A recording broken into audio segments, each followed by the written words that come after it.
महानगरपालिकेनं LNTच्या माध्यमातून जे पाण्याच्या व्यवस्थेसाठी किंवा गॅसच्या व्यवस्थेसाठी जे खड्डे काढून ठेवलेले आहेत गल्लोगल्ली, आता शहापूर भागामध्ये तर बघितलं तर रस्ता कुठंच नाही आहे, सगळीकडे खड्डेच आहेत.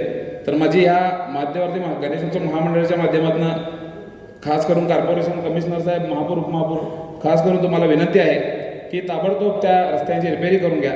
काय झालं आहे, रस्ते विकास करलो म्हणजे लोकांच्या सुविधेसाठी विकास केला जातो, तर आता असं व्हायलं आहे की लोकांना हेल्थ वाईज गाड्या तर बाद झाल्यातच, लोकांची कंबर म्हणजे फिजिकली त्रास झाला लोकांना. डेव्हलपमेंट जर खोदकाम झालं तर एक लिमिट ठेवा, तेवढ्या काळामध्ये ते काम पूर्ण झालं पाहिजे.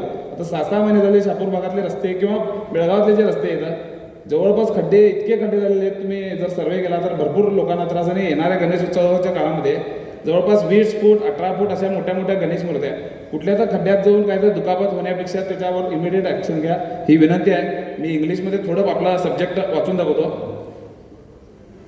Subject: urgent request for the expansion of the existing immersion tanks at Kapleshwar Talav and construction of an additional Visarjan tank near SPM Road, Shivaji Garden premises prior to Sri Ganeshotsav.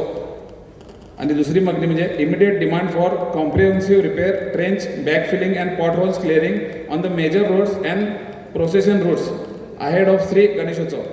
ह्या दोन मागण्या आहेत. आपले अध्यक्ष रमाकांत दादा कुंडूसकर यांच्या माध्यमातून आम्ही निवेदन देणार आहे. त्याचबरोबर ज्या विसर्जनच्या दिवशी जे पोलीस प्रशासन असो, महानगरपालिका असो, खास करून निपाणीकर मॅडम वगैरे जे सहकार्य करतात, त्या सहकार्याबद्दल आपण जिल्हा प्रशासनाचा मध्यवर्ती सार्वजनिक गणेशोत्सव मंडळाच्या माध्यमातून आम्ही त्यांचा आभार व्यक्त करतो आणि इथं सांगतो. जय गणेश.